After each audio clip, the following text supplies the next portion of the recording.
आदिवासी बच्चों को विदेशों में पढ़ने के लिए 100% स्कॉलरशिप देने का काम कर रही है।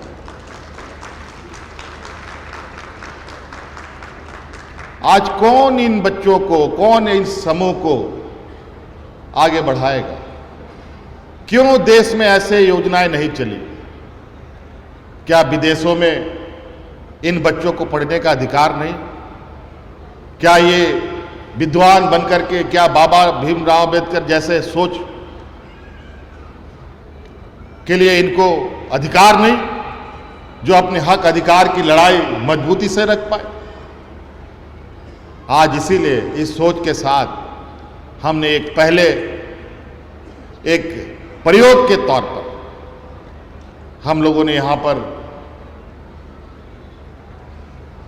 आदिवासी बच्चों को 100% स्कॉलरशिप पर पहला लॉट में 6 बच्चों को विदेशों में भेजने का काम किया और निश्चित रूप से आने वाले समय में इसका दायरा हम और बढ़ाएंगे और भी वर्गों को इस नई स्कीम के साथ जो होनहार छात्र हैं उनको जोड़ा जाएगा। और इसके लिए एक और हमारे राज्य से एक आवाज उठती रही है और वो आवाज है जो बहुत ही, वो भी अपने आप में एक अलग तरह का हुआ, जो इस राज्य में लगातार ओल्ड पेंशन स्कीम लागू करने की बात कही जाती है। मैं उन सभी कर्मचारियों को कहना चाहूंगा, आप आश्वस्त रहें, आपके इस मांग पर पूरा सरकार गंभीर है और बहुत जल्द इस विषय पर भी हम लोग निर्णय लेंगे। किसान पाठशाला के विषय में आपको बताया ही गया होगा। इसके अलावा कई ऐसी चीज़ें हैं जो मुझे लगता है कि अब समय के अभाव में बता पाना थोड़ा कठिन होगा। हम लोगों ने विगत 2 सालों में लगभग 28 से 30 योजनाएं धरातल पर उतारी। हम लोगों ने इस राज्य में ट्राइबल यूनिवर्सिटी का भी कानून पास किया। मॉब लिंचिंग कानून भी हम लोगों ने राज्य को दिया, जिससे राज्य में एक भय और एक डरावना वातावरण, एक दहशत का वातावरण था, उस वातावरण को खत्म किया जा सके। ऋण माफी के बारे में आप लोगों ने किसानों से खुद ही सुन लिया। इसके अलावा एक महत्वपूर्ण विषय बात बोल के समाप्त करना चाहूँगा। बहुत जल्द हम अपने छात्र छात्राओं के लिए स्टूडेंट क्रेडिट कार्ड लाने जा रहे हैं, जिसके माध्यम से आने वाले हमारे होनहार छात्रों को आगे बढ़ने में आसानी होगी। आपने सुना होगा, यहाँ पर बच्चों को लोन लेने में कई दिक्कतें आती हैं, खासकर अनुसूचित जाति जनजातियों के लिए।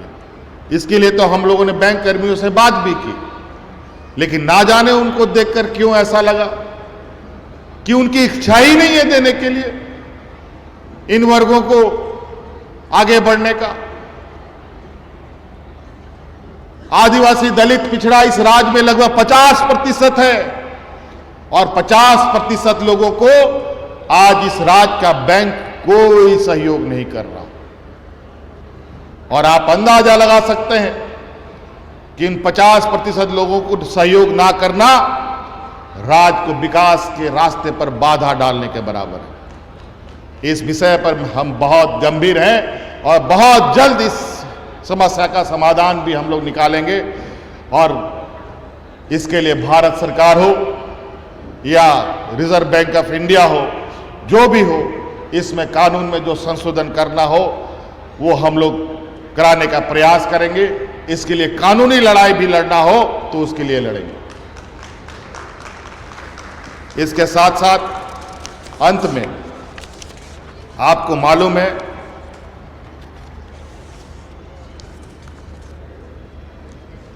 देश में महंगाई किन स्तरों पर है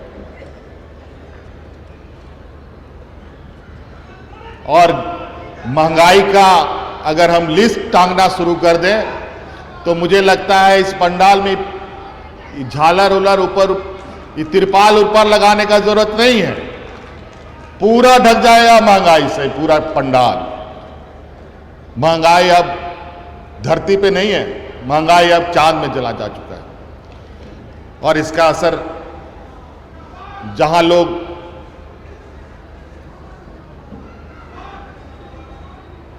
झोला भर भर के राशन लाते थे और सब्जियां लाते थे, अब वो प्लास्टिक के थैली में, छोटा छोटा थैली में सब्जियां और अनाज लेके आते हैं। आने वाला समय क्या होगा नहीं होगा कह नहीं सकते। वैश्विक महामारी भी है, किसका बहाना किसके ऊपर मढ़ दिया जाएगा कोई ठीक नहीं। आज आप लोगों ने देखा कि एक महिला को हम लोगों ने कोरोना काल में उसके जो परिजन हैं वो मर गए। उसको 50,000 का अनुदान राशि सरकार ने दिया है और ये पहला ये घटना है। आज हाई कोर्ट, सुप्रीम कोर्ट, कई राज्यों में हाई कोर्ट राज्यों को पूछ रही है कि आप जो कोरोना काल में मारे गए उनको आप क्या मुआवजा दे रहे हैं। कोई कुछ बोलने वाला नहीं, लेकिन झारखंड ये पहली सरकार है जो मुआवजा भी देना प्रारंभ कर। ये तो इस मंच से हम लोगों ने दिया है। हम तो कई मंचों में गए हैं जहां मैंने अपने हाथों से कोरोना में मारे गए उनके आश्रित परिवारों को सहायता राशि दी। कैसे जिएगा? कमाने वाला भी चला गया साथ छोड़कर। महंगाई भी आसमान छू रहा है। बच्चे पढ़ेंगे कि पेट भरेंगे, कि पढ़ाई करेंगे, कि रोजगार करेंगे, क्या करेंगे कोई नहीं बता सकता। इसीलिए हमने इस बार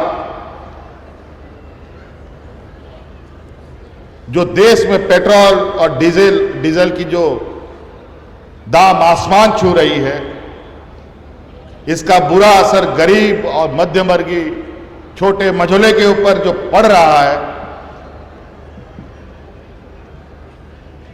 और जो बड़ी बड़ी मोटर कारों में घूम रहा है उसकी तो चिंता नहीं है।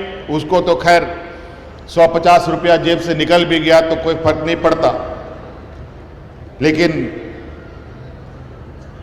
जो छोटे छोटे हैं, जो स्कूल कॉलेज है, ग्रामीण क्षेत्र के जो लोग हैं, जो मोटरसाइकिल में भी आप पेट्रोल में आधा पेट्रोल आधा किरासन तेल डाल के चलाते हैं और नतीजा कुछ दिन के बाद गाड़ी खत्म होने के कगार पे आ जाती है। इसलिए हमने ये निर्णय लिया है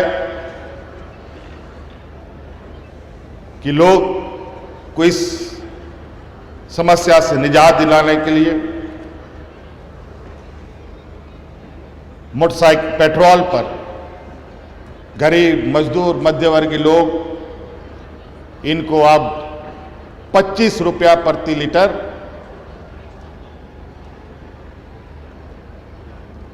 उनको राहत देने का घोषणा आज इस मंच से की जाती है।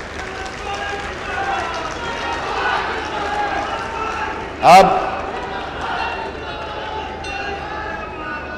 ये 26 जनवरी से ये हमने बहुत कम वक्त में निर्णय इसको हमने लिया है और इसका लाभ हम लोग 26 जनवरी से इस राज्य के लोगों को देना प्रारंभ करेंगे। और संसाधन जैसे जैसे हमारा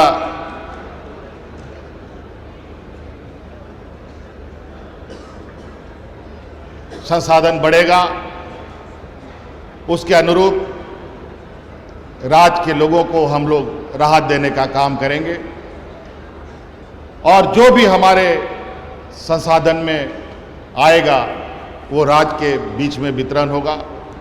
और लोग ये भी कहते हैं कि खजाना खाली है तो आखिर ये कहां से बांट रहे हैं। मैं आपको बता दूं कि पूर्व की सरकार की तरह हम लोगों का ये मंशा नहीं कि राज्य को कर्ज के बोझ में लादे रहना। आज हम लोगों ने वित्त प्रबंधन करते हुए, नए रिसोर्स जनरेट करते हुए कई माध्यम हम लोगों ने तैयार किए हैं, जहां आज सरकार को जो रेगुलर इनकम हुआ करता था उससे अलग हट करके बड़े पैमाने पर, जैसे हम लोगों ने ट्रांजिट टैक्स यहाँ लगाया, जिसके माध्यम से मात्र 10 रुपये के टैक्स में आज 100-200 करोड़ रुपए की आमदनी सरकार को हो रही है।